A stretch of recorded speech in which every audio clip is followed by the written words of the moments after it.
Caros alunos, caras alunas da terceira série, Terceirão Tamandaré Meia, sou o professor Paulo Supimpa, se é que vocês ainda lembram, professor de Física 1 e 3. Nós já vimos cinemática angular 1 e 2, e agora seria a cinemática 3, angular 3, mas a aula ficou um pouco longa e indo até o slide 22. E eu resolvi parar no 16 para testar o peso. Senão, ficaria faltando dois detalhezinhos que a gente vê depois ou ao longo da semana. Então vamos lá. Vamos começar, vamos passar para o slide 2. No slide 2, você vê uma animação e a ideia é mostrar para vocês como acontece essa coisa do satélite geoestacionário. Olha o nome, olha o nome. Geoestacionário. Geo, né, terra. Estacionário significa que o satélite fica sempre sobre a mesma região. Se você pudesse vê-lo com um telescópio, você ia olhar para cima e ia ver o satélite sempre acima de você, dando a entender que seria uma espécie de helicóptero parado. Mas não é nada disso. Ele não está parado, não. Pelo contrário, está muito rápido. Só que é tudo feito, planejado, calculado para que ele dê uma volta no mesmo tempo que a Terra dá.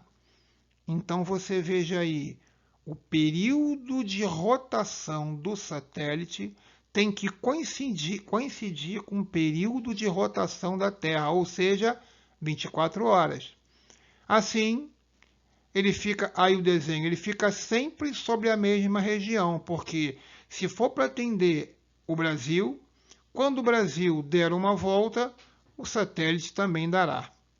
Então, primeira coisa é isso, mesmo período de rotação. Consequentemente, 360 graus em 24 horas é o que a Terra faz. Então, veja no slide 2. A velocidade angular do satélite tem que ser rigorosamente igual à velocidade angular da Terra. Isso significa ter o mesmo período. Não confunda com a velocidade tangencial. Para que isso aconteça, é necessário que esse satélite tenha uma velocidade bem maior do que a de qualquer ponto na face da Terra.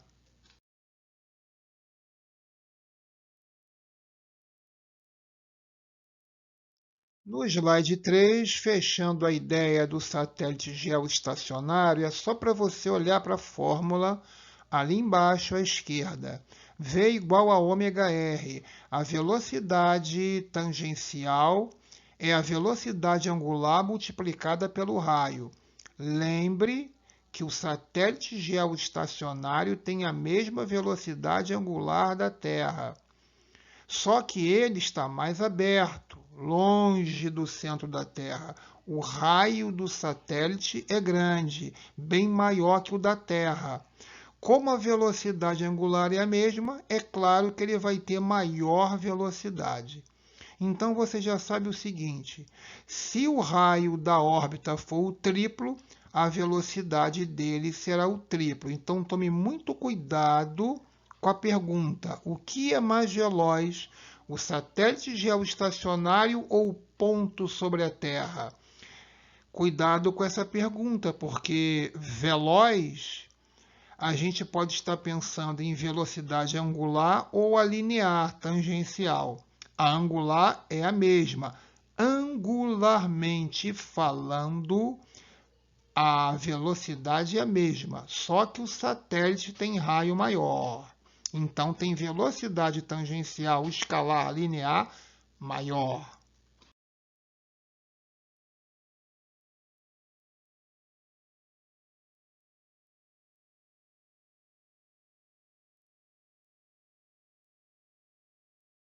No slide 4, Estamos falando de movimento circular e uniforme, já até falamos anteriormente, vamos reforçar. Todo movimento circular e uniforme obedece a essa equação aí. E você está percebendo que é a equação de uma reta, que o professor de matemática usa. Lembra? Y igual a B mais AX. E também é a função horária do movimento uniforme que você estudou. S igual a S0 mais VT. Pois bem, é só você imaginar a mesma equação, imaginar não, porque e trocar as letras. Aquele S de espaço agora é o ângulo final, φ. Aquele S0 de espaço inicial agora é φ0, ângulo inicial. Olha aí a setinha. Aquele V, que é velocidade escalar no movimento uniforme, agora é ômega, velocidade angular. E o T, você sabe que é o tempo. No slide 5, o exemplo. Você tem uma bolinha girando em movimento circular e uniforme, então ela vai obedecer àquela equação que vimos ainda agora, no slide anterior. Ela tem uma velocidade angular constante de 2π radianos por segundo. E começamos a marcar o tempo quando a bolinha estava a 60 graus da origem. Olha o desenho. À esquerda é o zero. À direita, onde a bolinha está, é os 60 graus, quando você acionou o cronômetro. E são duas perguntas. Letra A, monte a equação. E letra B, onde a bolinha estará, ou seja, em que ângulo, depois de 5/6 de segundo. Será que ela vai estar no 70 graus, no 90, no 100 graus? Vamos ver. Vamos ver então a solução.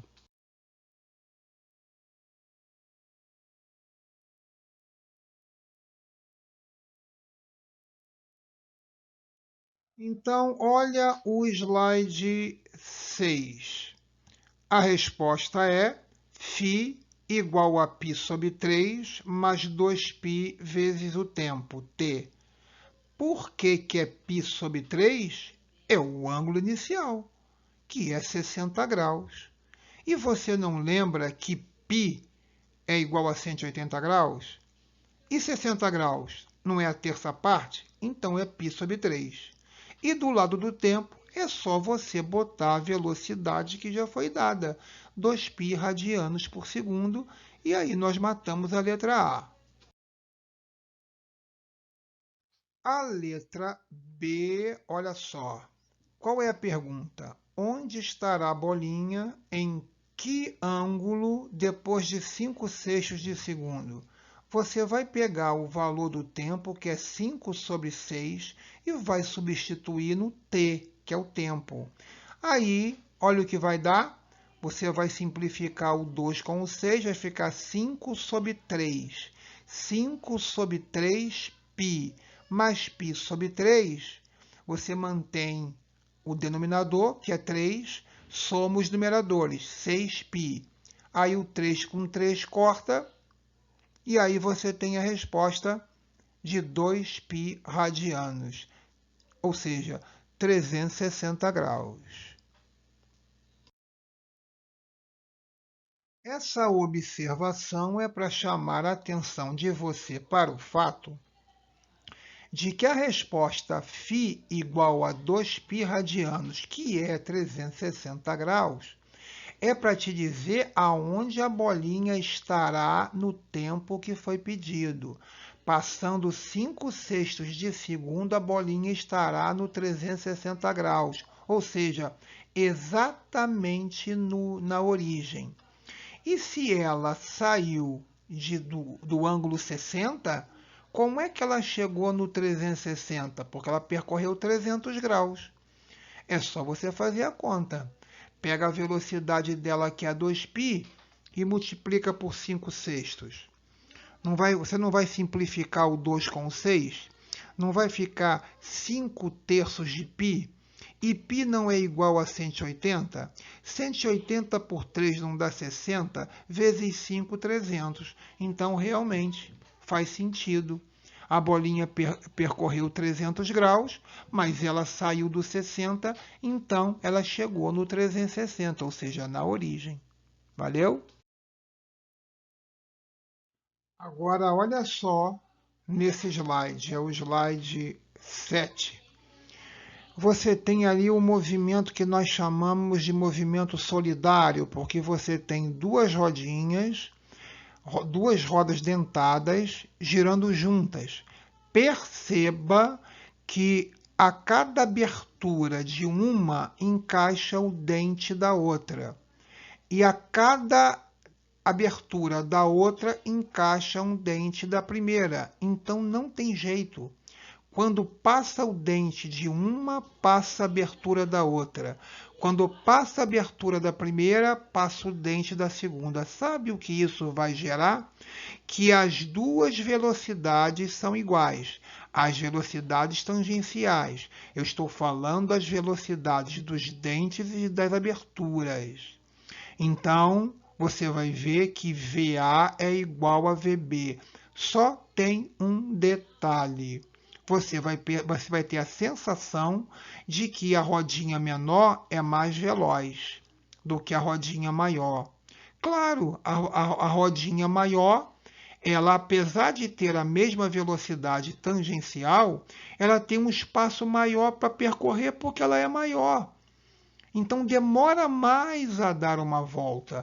Então cuidado agora, porque nesse caso as velocidades tangenciais são iguais, mas as angulares são diferentes. Angularmente falando, a bolinha menor é mais veloz, tá bom?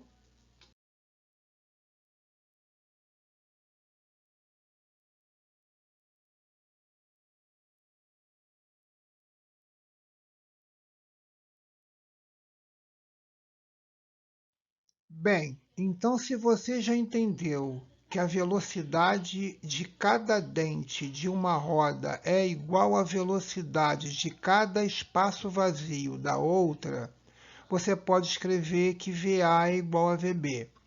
Aí você olha a setinha laranja e você lembra que velocidade é ômega-r. Velocidade é ômega-r. Quem sabe você também não lembra que ômega, a velocidade angular, é 2π multiplicado pela frequência. Então, olha a setinha azul.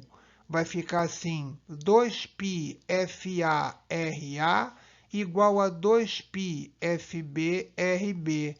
Aí você corta o 2, aí você corta o π. E você tem a seguinte relação. FA-RA tem que ser igual a FB-RB. Toda vez que o produto entre duas grandezas é igual, é constante, elas são inversamente proporcionais. Sabe o que isso quer dizer? É que quanto maior for o raio, menor é a frequência. Então você já sabe que a roda maior, a roda A, tem raio maior. Então a frequência é menor. É por isso que você nota ela mais lenta, angularmente mais lenta do que a B. Quanto menor for o raio, maior é a frequência.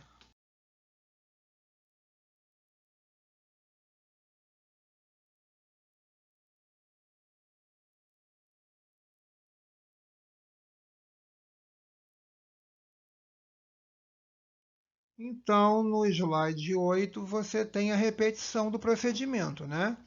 VA igual a VB é a velocidade tangencial. A velocidade tangencial é ômega-r, é angular vezes o raio.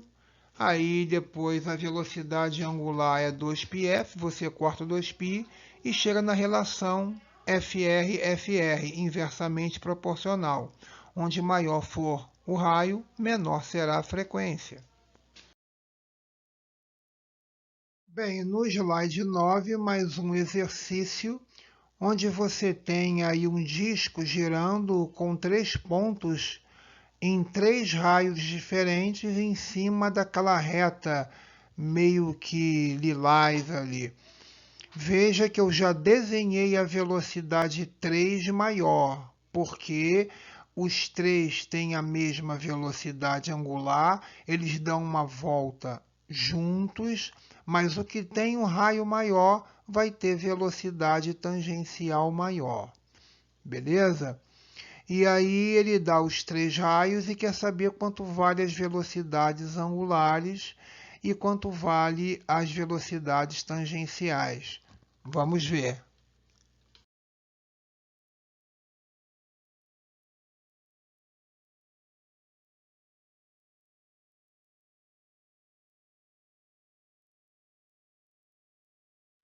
Então você vê aí, estando no mesmo ponteiro, tem o mesmo período, tem a mesma frequência e a mesma velocidade angular.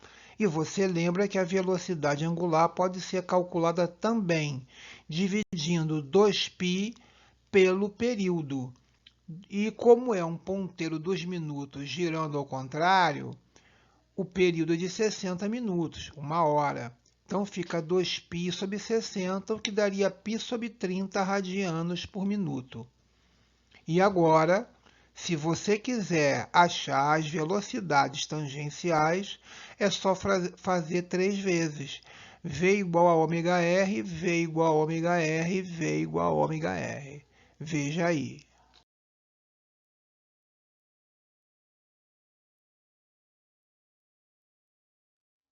Então, como você pode perceber, no final das contas, fazendo V igual a ômega R, veja lá, a velocidade 1 é π sobre 3.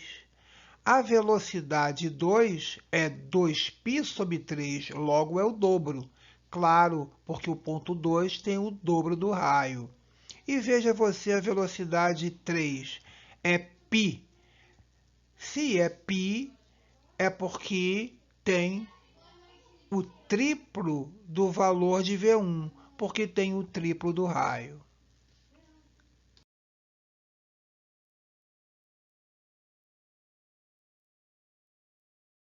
No slide 2, temos um outro exercício envolvendo duas rodas que giram de maneira solidária. Veja que as duas estão coladas no mesmo eixo girante. A roda verde, que é grande, tem um raio maior, e a roda azul, que é menorzinha, tem um raio menor e tem velocidade 4. Como elas giram juntas, lembrando, elas têm a mesma velocidade angular, o mesmo período e a mesma frequência. A diferença vai estar na velocidade tangencial. Quando você for calcular, já sabe que a velocidade periférica tangencial da roda verde tem que ser maior que a roda azul. Como está dizendo que o raio da roda verde é 2,5 vezes maior, você já está percebendo que a velocidade também será. Então, se a velocidade é 4, a velocidade da roda azul é 4 metros por segundo, a velocidade da roda verde, a periférica, tem que ser 2,5 maior. 4 vezes 2,5, você já viu que a resposta vai ser 10 metros por segundo. E que fórmula você usa? V igual a ômega R. Mas veja, V verde igual a ômega R verde. V azul igual a ômega R azul. Como o ômega é o mesmo, fica diretamente proporcional, fica uma regra de 3. Verde está para raio verde, assim como V azul está para raio azul. Então, como o raio é maior da roda verde, a velocidade também será na mesma proporção. 4 vezes 2,5, 10. Então, não esqueça, se as duas giram presas ao mesmo eixo, com as mesmas grandezas angulares, a velocidade será diretamente proporcional ao raio. Se o raio for 10 vezes maior, a velocidade também será. E aí no slide 11 você vê a formação até da regra de 3. Velocidade verde está para raio verde, assim como velocidade azul está para raio azul. Tá bom? Essa questão aí é praticamente a mesma coisa. As duas rodas estão solidárias presas ao mesmo eixo girante. Você já está vendo que as duas vão dar 360 graus juntas. Então, elas têm a mesma velocidade angular, a mesma frequência e o mesmo período. E você já sabe que lá na ponta, lá em cima, por exemplo, da roda grande, a velocidade vai ser 3 vezes maior que na ponta, em cima da roda pequena. Por quê? Porque o raio é 3 vezes maior. Então, você já sabe que se a roda grande tem velocidade tangencial periférica de 30, a roda pequena só pode ser 10. Por quê? Porque o raio é 3 vezes menor, a velocidade também será.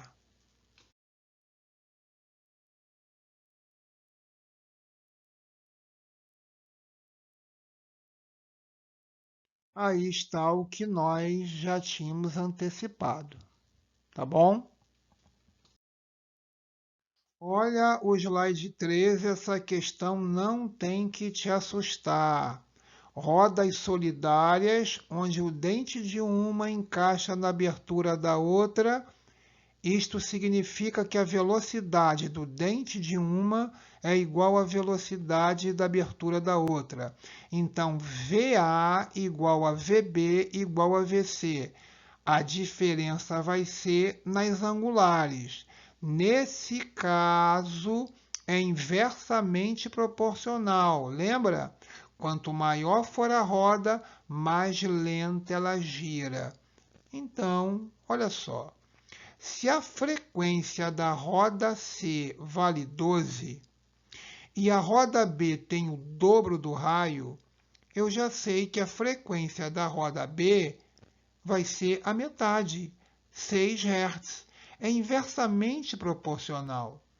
Se a roda C tem frequência 12 Hz, a roda A vai ter quanto?